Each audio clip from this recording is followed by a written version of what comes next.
Welcome to Don't Everybody Leave. Say howdy to Mac King.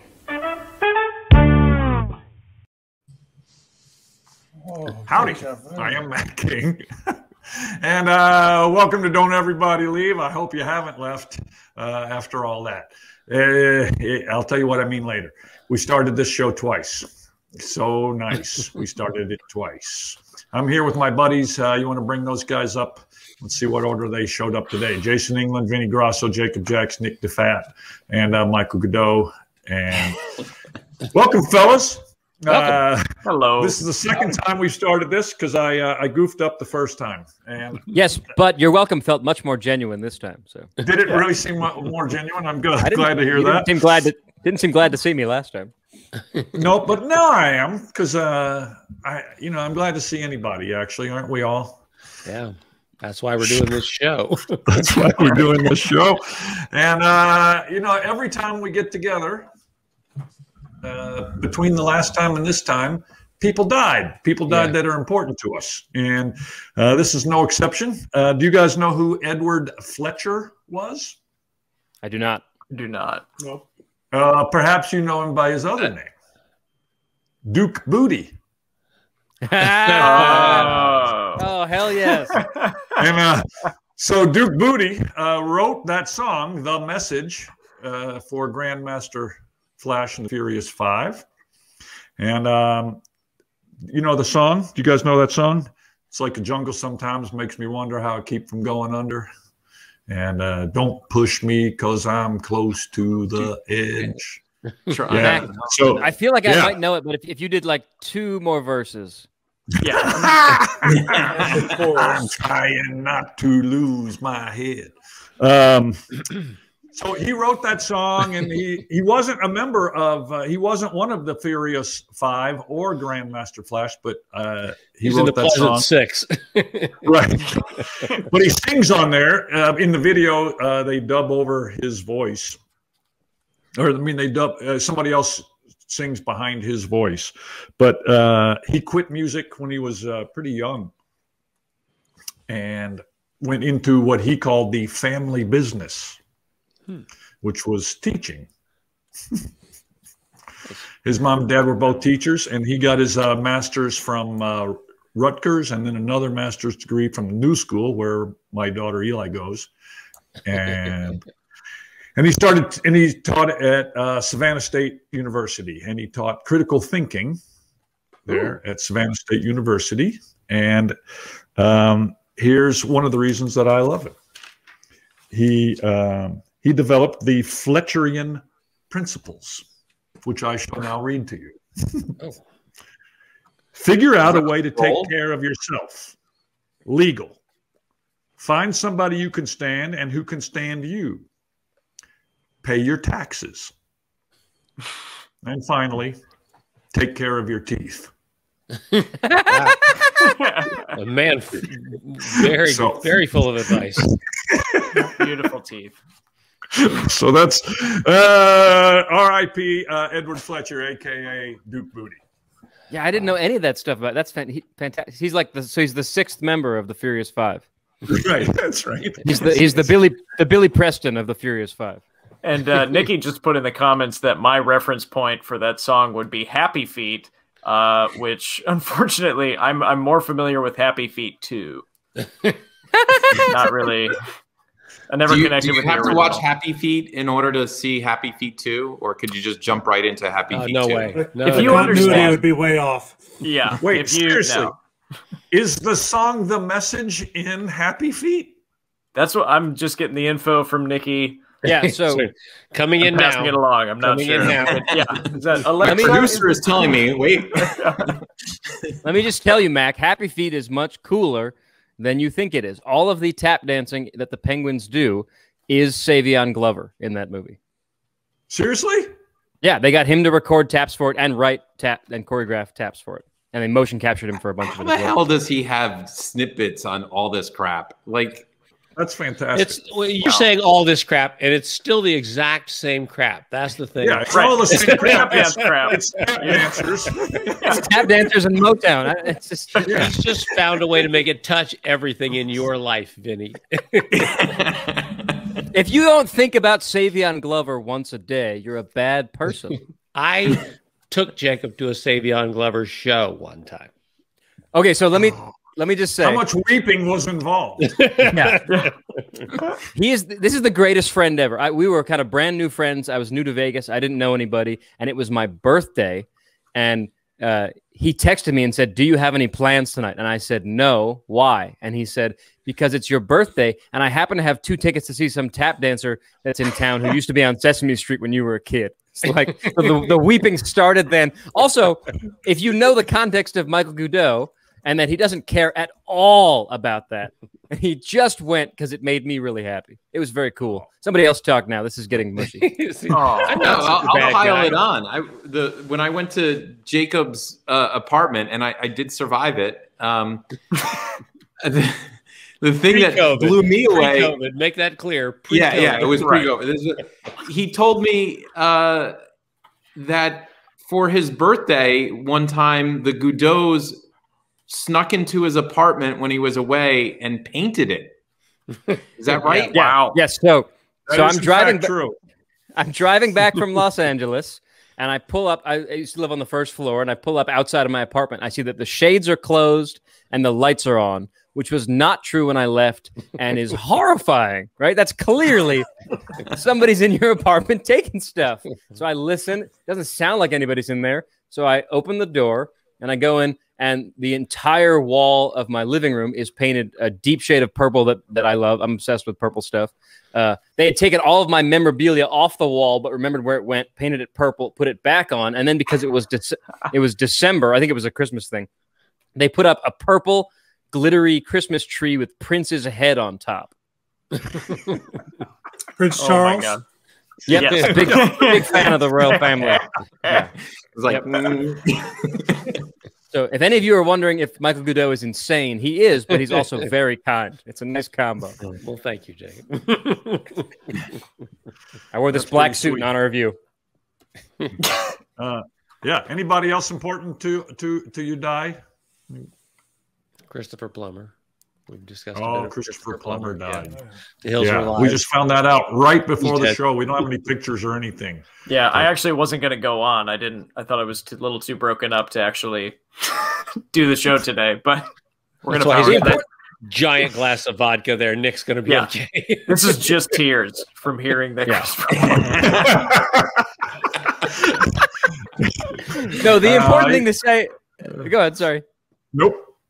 I don't have much to say about Christopher Plummer, but the important thing to say about him is that he was in his mid-90s and acting, I think, up until the day before he died, and I want that to be me with magic shows, and that's just really cool. But I don't know how you can even comment about Christopher Plummer if you haven't fucking seen The Sound of Music. All right, well, let's talk. You're not wrong. You're not wrong. You can stop there. Good talk. And now our guest, Julie Andrews. Oh, wait, there's more. I shouldn't have cut you off. Have you seen Somewhere in Time? Yeah, of course. Okay, well then I have nothing to say, and my point is ruined. Can we move on? Yeah. Okay. Somewhere in Time is an important film of his that you should see. Also. Okay. I'm just glad we're not talking about Casablanca. I don't think he's in Casablanca.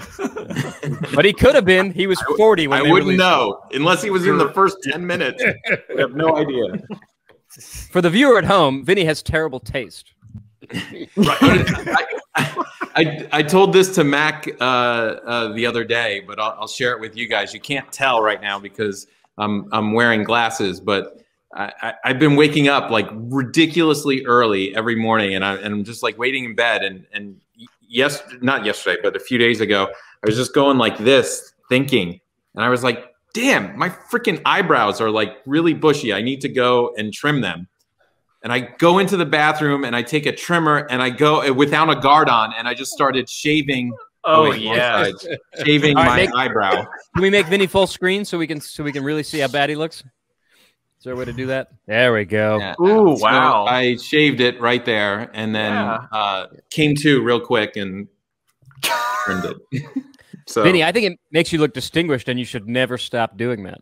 I was thinking that could be like my brand, you know? Yeah. Hey, it's that guy yeah. with the shaved eyebrows half and the brow lasered off hair. In Aren't lieu there of already some content, guys who do that, like shave off their eyebrows or put a little notch in their eyebrows or something? Charlie Puth, one of the greatest pop musicians of today, has notches in his eyebrows. That's how you can tell he's good. Joaquin Kotkin in Mexico, Mexican magician. Oh, the Media Barber. Yeah. He's got just half. Joaquin Kotkin? Kotkin, Yeah. yeah. Yep. You're wondering why he has that last name. It's the reason you think. It's exactly the reason you think. It's just So, stage name based off other stage names. Anybody got anything else we should share before we bring out my old buddy Adam Rubin? Yeah, we got. I'm sure he has lots of stuff to show and tell about, and I don't really have a great intro for him. He's New York Times best-selling children's author, inventor of puzzles and games and magic tricks, and he's just an all-around interesting, well-read, well-educated, a well-rounded fellow. Adam, what's Rubin. he doing on this show? Hey, boy. Hey, it's Adam Rubin. Hey guys. Oh, yeah, I mean, Howdy. how many of these people do you not know, Adam? I don't know Jacob. I don't know Vinny. I've only seen Michael on stage. I know these two guys. Oh crap, it's backwards. Boom. I have good news for you, Adam. I'm tolerable for about an hour. Yeah. I mean, And I with- enjoyed being a I have bad news for you, Adam. He exaggerated. Oh. Yeah. It was nice to be a fly on the wall during the pre-interview banter. I'll say Both of them. it's Right. Yeah, for both Both starts of of the them. show. Yeah, That's how we started test this the title of the without- show. Don't everybody leave. We wait to see if the guest is still there after the banter in the beginning. oh, is that I was wondering what the title referred to. Yeah, and so you're surrounded by, like me, surrounded by crap. Yeah, but it's specifically curated crap. Specifically, It's taken and a what, lifetime to accumulate. if you reach out right now, Yeah. what's the coolest thing you can show us? Do you want something? Do you want something that I designed, or just anything at all? Well, let's start with something you designed. I was going to say, just pick anything and say that you designed it, and we won't check. Okay. Yeah. Right. Unbeknownst to any of you, I've taken up glass blowing and mastered it in the last week or so. Yeah. And I made this, which I love so much. That is so great. I texted you a heart emoji on Instagram, I think, after seeing that. Yeah, and what's so cool about it is it looks like it's going through your hand. Like, Wow. Yeah. If I hold my hand against it, I mean, you can see how deep it is, but there's this weird optical effect where it looks That's like it's going ridiculous. straight through my hand. And from some angles, it looks exactly like an Oreo. Yeah, yeah, and it's edible. That's the part I really like. It looks like an Oreo. Yeah. Some people on the show like illusions, and some like food. Is it supposed to be like a galaxy or a black hole in there? That's sort of what it looks like. It does have a cosmic sort of vibe, doesn't it? And there's different colors too. And I'll show you a bigger one that's even cooler. Kind of looks like that thing the cat was wearing around its neck in Men in Black. I don't know if you remember that. The galaxy is on. Oh, that's Look at cool. that. Yeah. I love these. These are Where do you find something like that? So these are made by a guy named Scott Perniak, I think his name is. It's galaxinternalfireglass.com is his website. You can get really big ones, and they start to go for real big money. But apparently the technique is very difficult, and they're dichroic swirls. I love this. I thought so. Yeah. We'll see if we can get Rich Ross to crank them out for us. Jason's got a Oh, great yeah. eye for glass art. Die means two, and Croak, have a great day. It's on color. Yeah, yeah. So those are. I keep a couple little just tiny things on my desk that just are fun to play with. Yeah, specifically curated crap, exactly. And here's some stuff that I made that's a little bit more maybe magic-y. don't know if you've ever seen these before. This one is a duck. You can see. Do they turn green and red? This one, this one is a bunny. He hops like this. Or this one is a duck, and this one is a bunny. Swims around. And this one hops around. And I always loved this illusion. I'd only ever seen it in 2 dimensions. So I sculpted these in 3 dimensions. And then I thought, well, what reason do you have to keep these around? So I hollowed them out. And this one's a salt shaker, and this one's a pepper shaker. And you got the little butt plugs on the bottom, so you can pull them up. Just like people. I believe that is the culinary term. What's Adam, that? are you familiar with years ago in like one of the very Butt first plugs? magic? We're all familiar with butt plugs. Yeah, of course. Yeah. Years ago, in one of the very first issues of Magic Magazine, when Michael Weber was writing reviews, there was this really cool 3D glass object that had sort of 3 axes of perspective, and so there you've got your duck and your bunny.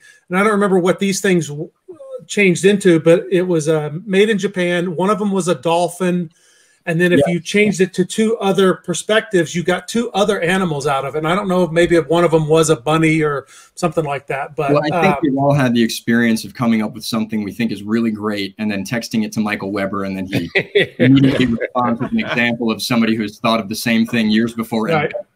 So I've run up against that quite a few times. You should go back and look at that, because it was really cool. And I've searched for one for years, just trying to see if I can find one on like eBay or something. Yeah, and then you can have salt. They're not easy to find. Salt, and paprika. pepper, and paprika. I would recommend nutritional yeast is good on popcorn. Yeah, there you go. My color. Bigger holes though. Yeah. If you like that kind of stuff, Jason, I don't know if you look at Grand Illusions on YouTube. Tim Rowett's all the time. Sure. So great. It's so great. It's not. It's still great, and I love Tim Rowett, and he's such a charming and soothing person to listen to.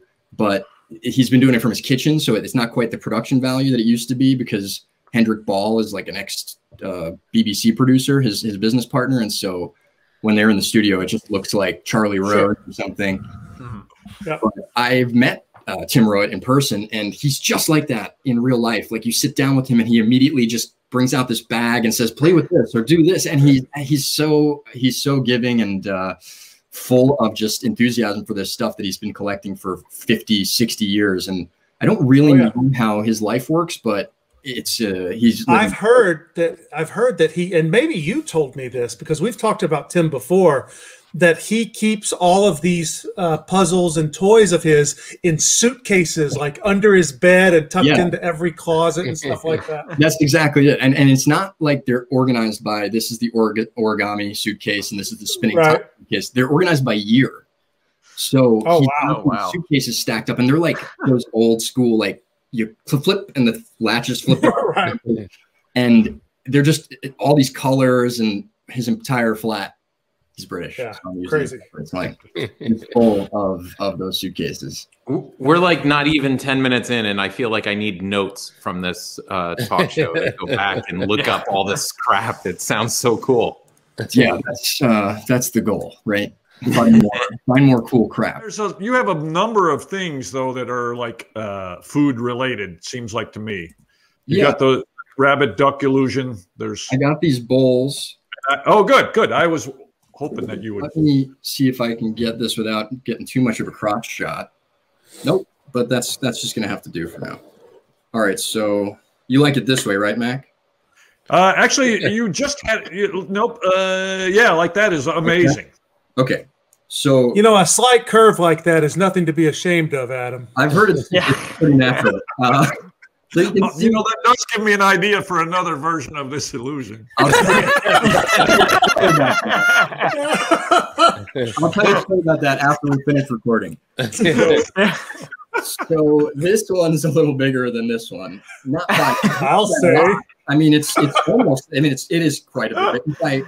If I bring it this way, you can actually watch it shrink. Ooh. I think you should do the illusion in the reverse. Can you make one grow? I think I can try. Let's see. Take the blue pill. So good. Yeah. Wow. Insane. Wow. And there's this one. Some people think it's just whichever one is in front looks bigger, but that's not the case. See, now the one behind is bigger, and you can watch it shrink as it comes forward. So, Adam, you totally need to figure out a way to count the pieces of candy in the back bowl.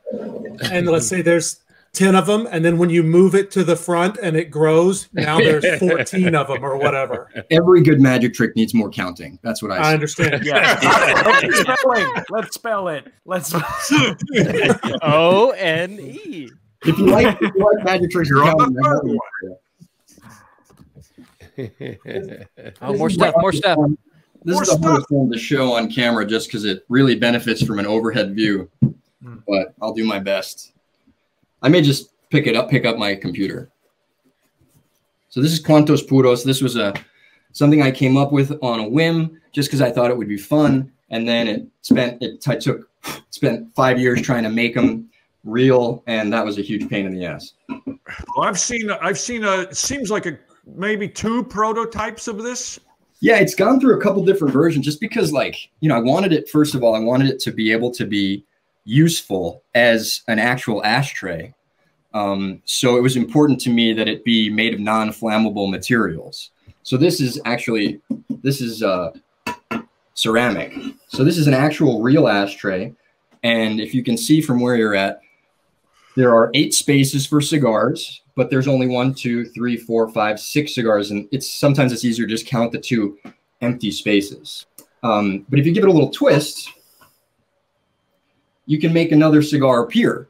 So now there's 7 cigars and there's just the 1 empty space over here. I'm not sure which cigar disappears. Like, they're all the same size, but if you twist it, 1 disappears. Now there's just 6 and there's the 2 empty spaces.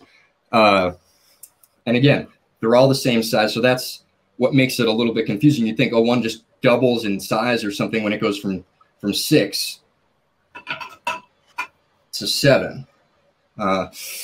I'm not really sure, even though I designed the thing, like, I'm not 100% sure why your brain kind of sees it this way. But the most confusing thing to me is not when it goes from 7 to 6 with 2 empty spaces, but when it goes from 6 to 8 with no empty spaces at all and all the cigars the same size. Wow. So good. These are the kind of production love it. details you get, when you spend 5 years working on something. Beautiful. Thank you. Yeah, it was just, thinking of ideas is fun. Making a prototype can sometimes be fun because you learn some sort of new craft. But making 100 of something is usually just a nightmare.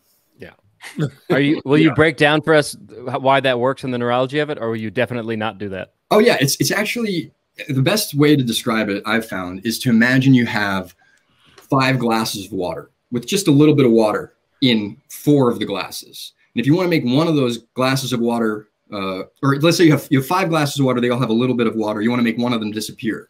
You take the 5th glass and you pour just a tiny bit of water into the other 4 glasses. And now when you set it down, it seems like the water in that glass has disappeared, but because you've redistributed the water, it's just been spread around.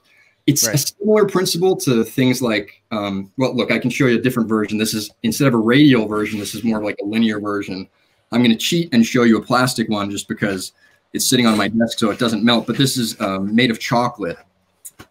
This is a chocolate version of a redistribution puzzle. So you get this chocolate bar and break apart the chocolate, and then we'll put this piece says bonus. Put this piece here, and if we rearrange the chocolate now,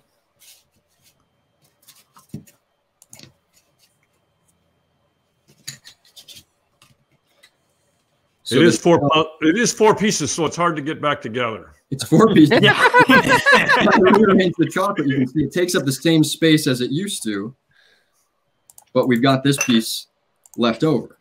So great. And that's the bonus piece you get to eat without any sort of guilt. And it's the same idea as the other one, Jacob, because you think about the area of that chocolate piece is a rectangle, but you can also express that area as a very, very thin hollow rectangle, which is that chocolate bar shrinks by like 2 millimeters all around the edge, and that gives you enough leftover area to give you the bonus piece in the middle. And unlike most magic tricks, knowing that doesn't make it less fun to watch. Yeah, that's something that I've really been fascinated with, is the idea that you can take some sort of magical knowledge or some sort of illusion principle and put it into an object. So there's no ego involved. It's somebody can get this thing and have that moment of just absolute astonishment, and they can't blame you. You know, it's right, yeah. The world is that way, and which I find much more profound experience. You can see that in the Carbonaro effect when he's like, I don't know, and he walks away, and they're just like, wow, it's that whole thing of, oh, well, you did something quick with your hands, or like, yeah, you were doing something when I wasn't paying attention. If you're not there and they're just messing with these bowls or this ashtray, it's a pretty healthy reminder that, oh shit, we don't actually know how the world works that well.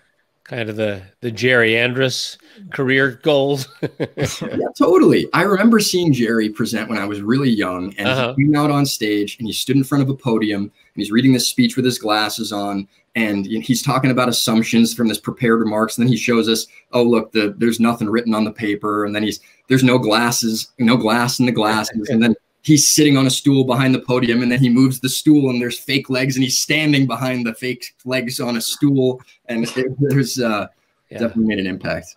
The geometric vanish principle is something that I've enjoyed for a long time. And I did some research on it a couple of years back and wrote something about it.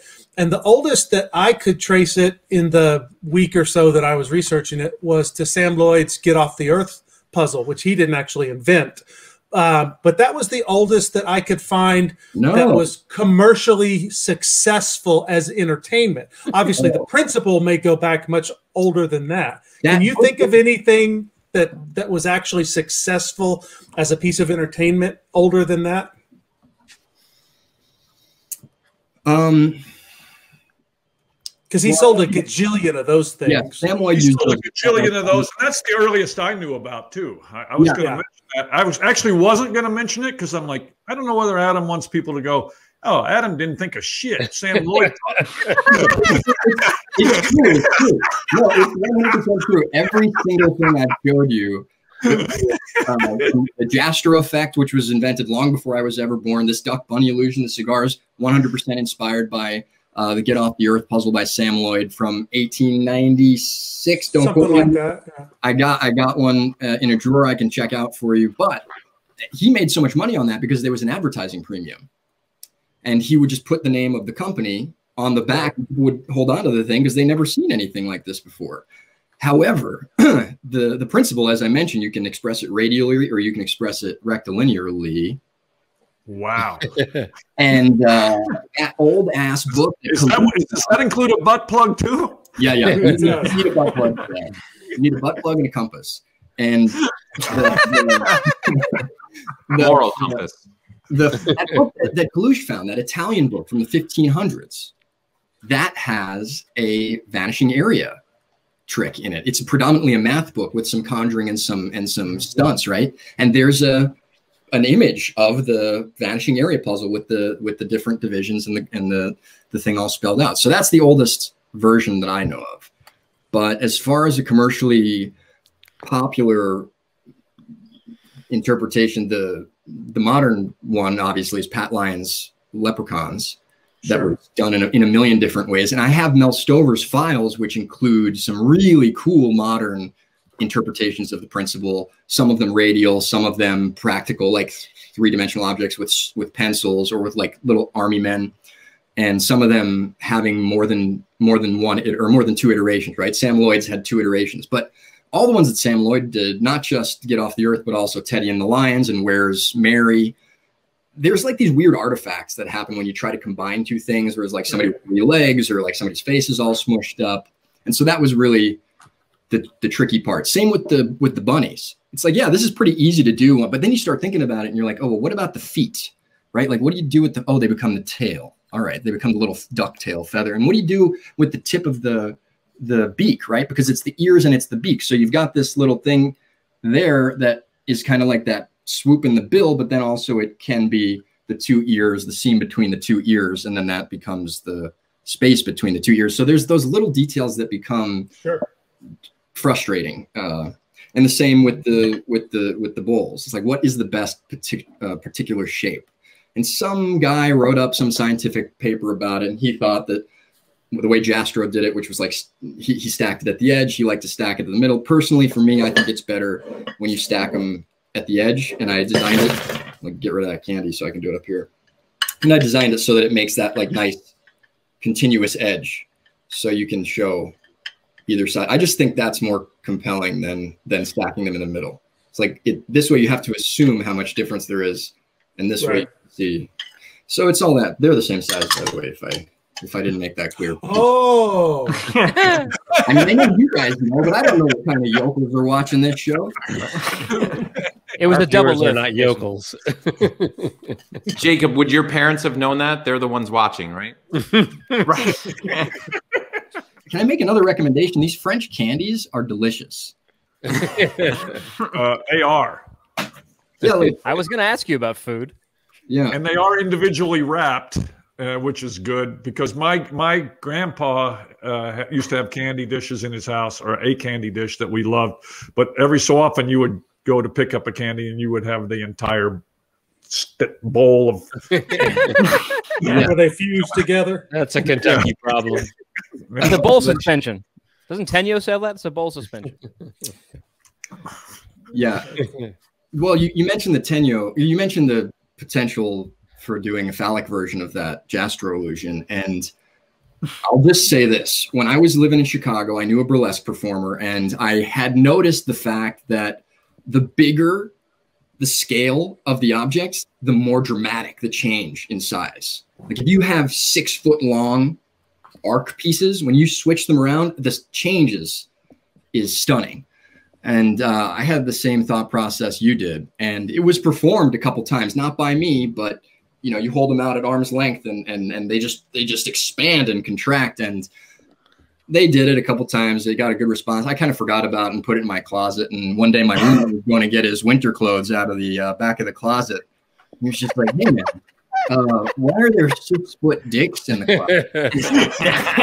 closet?" I've seen David Williamson do it with those curved banquet tables. Oh, wow. Yeah. The whole table? Yeah, the whole table. That's cool. Of course, Willie would pull off something like that. Yeah, we're going to manage to corner the Peyronie's disease ad spots from now on. One of the great joys of quarantine for me has been discovering that there's random parents that have filmed their children up on stage on a Disney cruise with David Williamson. And so you can watch a lot of his show on YouTube. I haven't been able to find that sequence of him with the princess thing. He's got this whole thing with the proclamation, and I'm dying to see that. Like That's great. Almost to the point where I would take a Disney cruise to watch. Almost. Yeah. The COVID thing, Are you married, and do you have children? I'm not technically married, and I don't technically have children. Okay, well then you can go on any cruise. But Disney can't advertise this, but a Disney cruise is so you can have sex with your partner. The whole thing is, they take your children from 7 in the morning until 10 at night. If you've been married and your child is 3 years old, the reason you need to go on a Disney cruise is to have sex with your partner. And they can't advertise that. That's kind of not quite the Disney on brand thing, but it is exactly what everyone who goes on the cruise is doing. In a way, the Disney Corporation has this very elaborate scheme to create new customers for it's elaborate. Yeah. They got to sell those Grogu dolls, you know? Yeah.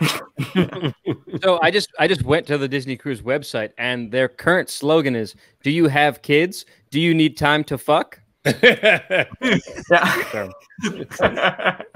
Everything's gotten a little looser during COVID, I found. Can I ask Adam book questions? Nope. Okay. Nikki, can you put that logo completely over Jacob's face? Can we? What do you got, Jacob? I want to talk about the book Robo Sauce and about the book High Five. I didn't prepare you for the High Five book, but I still want to talk about it. Well, because I was prepped. I have a copy of Yeah, Robo I told Sauce. him you might want to talk about Robo Sauce. I got a copy of Robo Sauce here, which is fine, but looks way cooler in Korean. Ha. Wow. Sweet. How cool is that? I didn't know that was coming. Let me just double check it's Korean. It is. Yes. I think there's a typo on that title, though.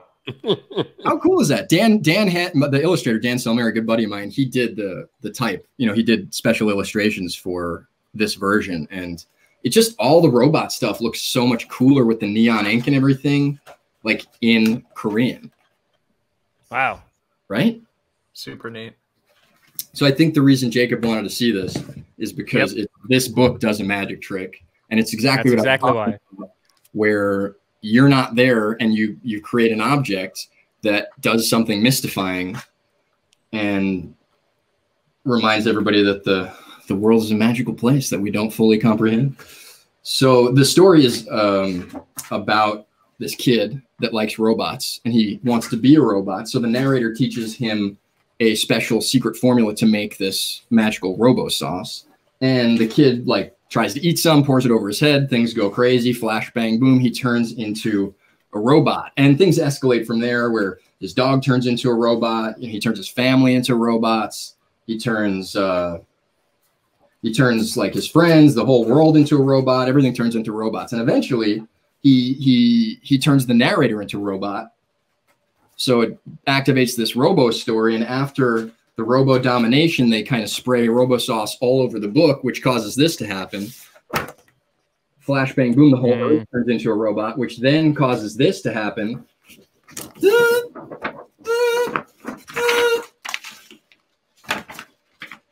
Been a while that I've done this.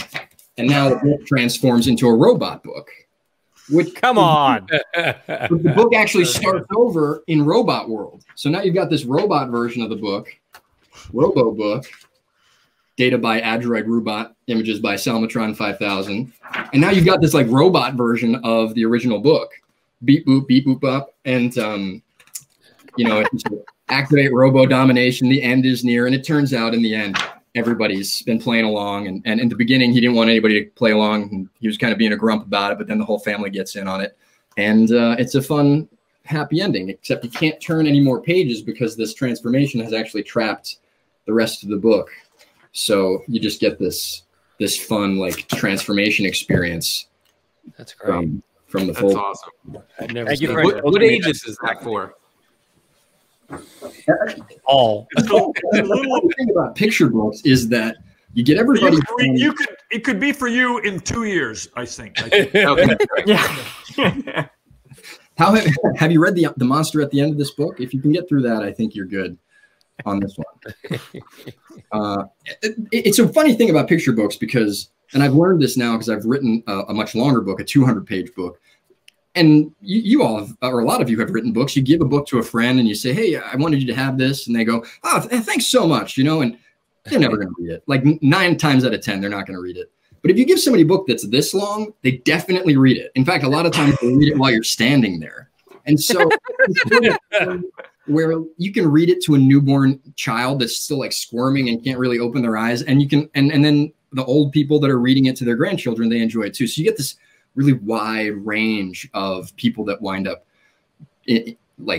engaging with the book. And that's a kind of a fun audience to write for. Mac knows this about his show. It's you're hitting everybody in the spectrum at some point. Or Very big with the people in the spectrum. Yeah. maybe it's the soup. I don't know.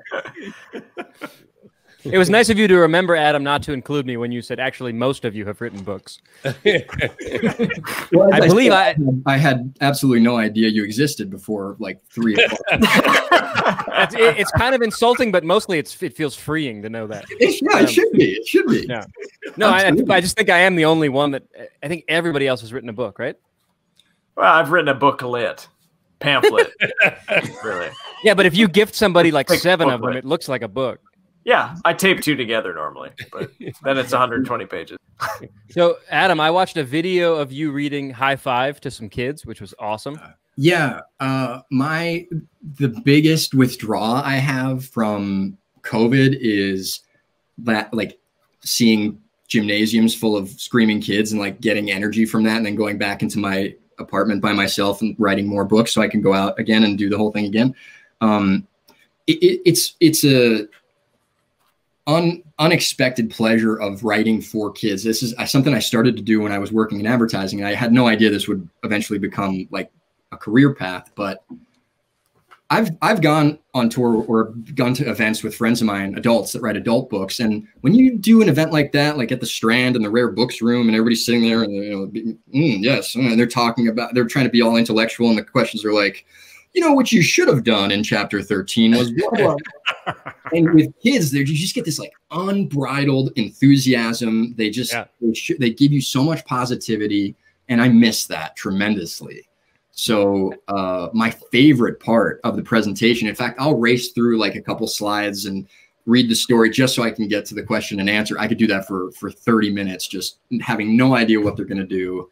And it's so much fun. It always is hilarious for me. I don't know how the audience feels about it, but it's great.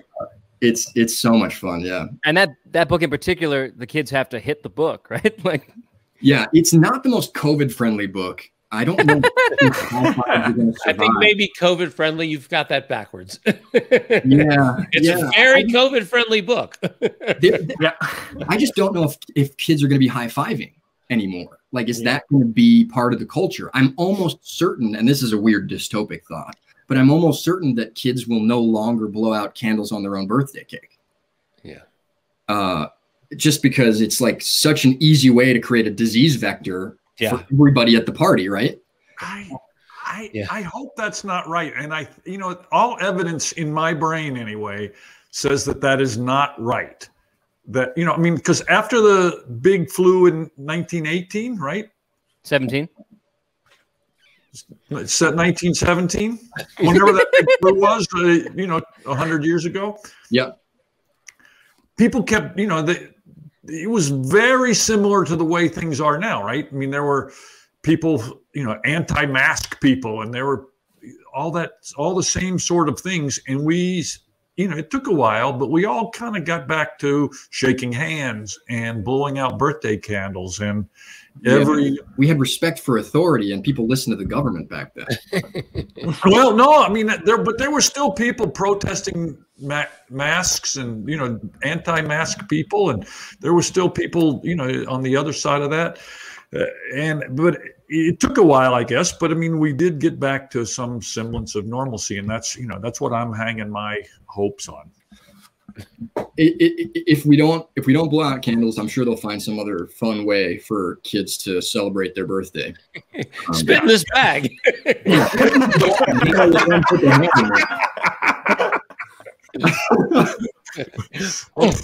You get your wish.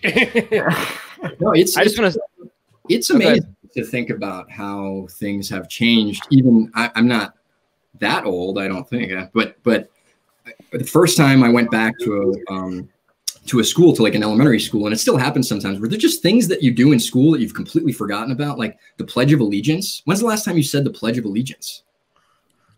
8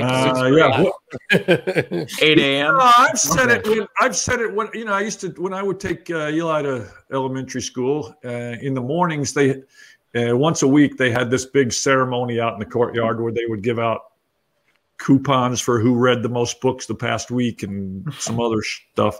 And there was a bunch of parents there, and so they would have the Pledge of Allegiance. So it's been 10 years, but still. Jason, you were in the military. Oh no, they still do it in elementary schools. I just think that's the only place they do it. Do they do it in the military? No, it's been long enough for me that I don't know which side my heart is on. What'd you say, Jason? It is or not? You do not recite the Pledge of Allegiance in the military, although they still do. The end of the day on most military installations, they still lower the flag, and you're still expected to stop. Like cars will stop on the road on a military base, and depending on what the base commander, installation commander wants. Sometimes people will stop and get out of their car and stand with the door open and either salute the flag, or if they're not military, if they're civilians that just happen to be on base, they'll put their hand over their heart.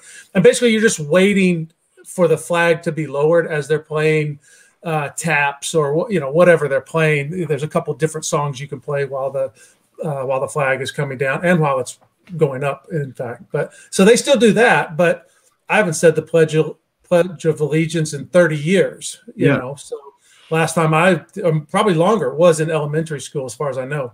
It's kind of nice to have those daily rituals, even if it's in deference to you know, authority or as a thank you for service of other people. Like, I don't know if they did it in Vegas, but here in New York, early in the pandemic, every day, I think it was at 5, maybe it was 6, everybody would come out and bang pots, and you could hear it all up and down the street. Everybody's like cheering and banging pots for the first responders.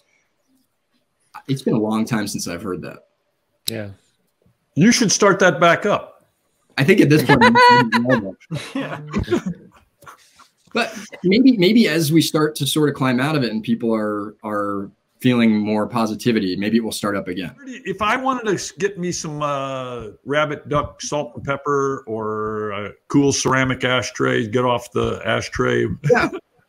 You can go to artofplay.com, or if you want to browse. That's where they all are, Art of Play. All the stuff is at Art of Play, and my partners Dan and Dave started Art of Play 2 years before I came on board, and we've been collaborating ever since and looking for new stuff, not just stuff made by me. A lot of stuff, most of the stuff not made by me, that we find in Japan or in some random back alley in the Czech Republic, and it's all collected at artofplay.com or on Instagram at Art of Play, and you can find all sorts of stuff. In fact, we recently launched this journal called Tangram, which is here, and it's not a catalog, it's not like a commercial enterprise, but it is like an arts journal, like a biannual arts journal, and it's called Tangram. Well, I'm gonna mess this up. There it is. It celebrates like the intersection between beauty and wonder, is maybe the most concise way I can describe it, and features all these different artists that do awe-inspiring work. For example, this guy makes all these illustrations using only a ballpoint pen. So this is, let me see if I can find this photo. Yeah, so you can see Oscar's process here. Oh, wow. I would have sworn that was a photo. Yeah, it's astounding. And all the stuff is like that. Like, for example, this guy, Robert Bosch, he uses math to create these really interesting algorithms. This is a picture of Barack Obama made entirely from dominoes. Mm. Oh, yeah. I've seen Martin Gardner. Yes, those were made by Ken Knowlton, another mosaic artist out of California. And he did seashells and made them all practically, and that was inspired directly by Ken Knowlton's work. But his other stuff is like, do you see Linda Hamilton from Terminator there? Yeah. Oh, cool. So this is made with one single line, and it's a little bit of a pun because this sort of shape is known as a Hamiltonian curve. Okay. And so Robert Bosch decided to make Linda Hamilton in honor of the Hamiltonian curve. And Polly Morgan, who's this sort of postmodern taxidermist. There's some really cool stuff in here, and if you like puzzles, there's a secret hidden puzzle adventure that runs throughout the journal. It's almost like a escape room that you're in, and you don't even realize that there's any tricks going on. So it's pretty cool. Pretty excited about that. Like a subscription thing? Is it like No, it's not a subscription. We're going to do it twice a year. We're working on the second issue now. Some really amazing people have already been interviewed for that, and it's just kind of, I don't know, it's sort of a way to celebrate the people. We've run into a lot of really interesting, unusual people, mathematicians, scientists, sculptors, and it's just kind of a way to share that with a broader audience in a really sophisticated, like high design kind of way. The editor of this magazine is Alex Hansford from England, who did the Neat Review, and he's just got a great sensibility, and he's so much fun to work with. So it's fun to read, and it's pretty to look at too. Nice. And on the Art of Play, do you have any Nick DeFat yo-yos available? It's so funny. When we first not when we first started, but early on, we had a lot of skill toys, yo-yos and kendamas and Belgaris and things like that. And it just turns out that like, if you're dedicated enough to really learn how to do that sort of stuff, you're going to buy it from the guy who's so good at it. Yeah. Sure. Like, you go to the Buglary website. Yeah. People Exactly. selling Buglary. Yeah. We actually just carrying these boomerangs that I'm sure somebody's going to hurt themselves with because they're like really badass wooden boomerangs, and you can throw them like 50 feet and they'll come back to you, but they come back really fast. Like, they come back really hard and fast. You're supposed to catch them like between your hands, right in front of your face. Adam, did you just hear a ding in the background? That was Godot buying 3 of them right now. I already own the boomerangs. I've got every boomerang on earth. I've left it. Easy to get that thing going. Throw it upright, not curved. Don't throw it flat. Throw it upright. That's your first tip. I saw in your when you did your demo, you went like this, and that's going to make it go up like that. You got to throw it upright. Wear a helmet and wear a helmet. Yeah, it's I don't know how people hunted with those things. I don't know what was it like if they missed, they would come back to them or no, they didn't. I don't think they hunted with ones that curved. I think they hunted with regular sticks and threw them into flocks of birds. It's certainly possible that one that curved would confuse the birds and perhaps hit one, but I don't know of anyone going out and trying to knock down starlings with boomerangs. So. Not until this airs. Yeah. Right. Tomorrow I'm going, but I'll send in the videos. That'll be fun. How much time we got, Mac? I got a million more questions. I would say ask another question. Okay. Well, first, where do people go if they want to get your books? Go to your local bookstore if you want to get the books. If you can't go to the local bookstore because of COVID, go to your local bookstore's website or call them up, and I'm sure they'll be very happy to place an order for you and send it to you just like an internet company. And what's nice is they pay local taxes and they employ people in your community and they enrich your downtown area. So they're hurting right now, I'm sure, all your local bookstores. And I guarantee you there's one nearby, even if you didn't realize it was there. And that would be where I would recommend to get the books right now. That's such a better answer than I was expecting.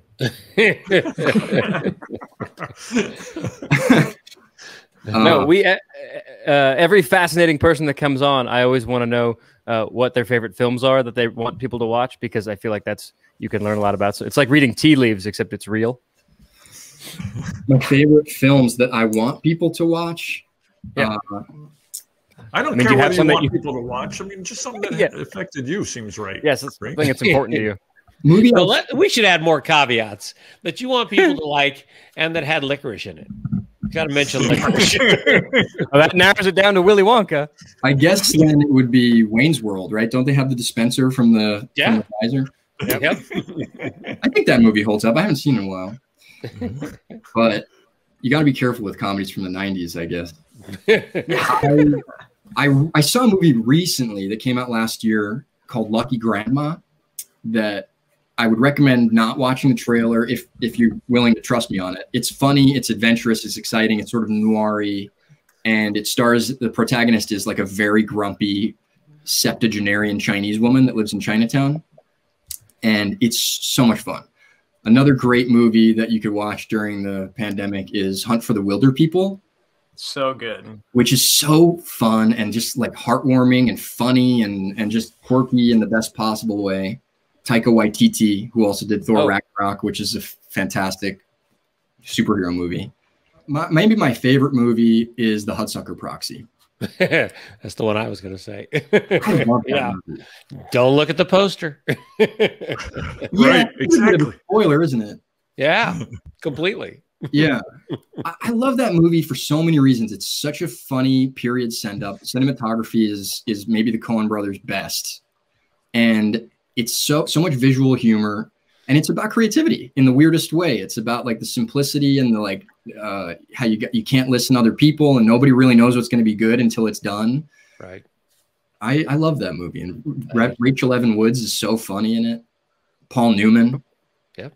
Before the pandemic, I was with Godot, and in passing, I said I hadn't seen that movie, and I believe he grabbed me by the wrist and took me to his film room and sat me down, and my head exploded. It's so good. You have a film room?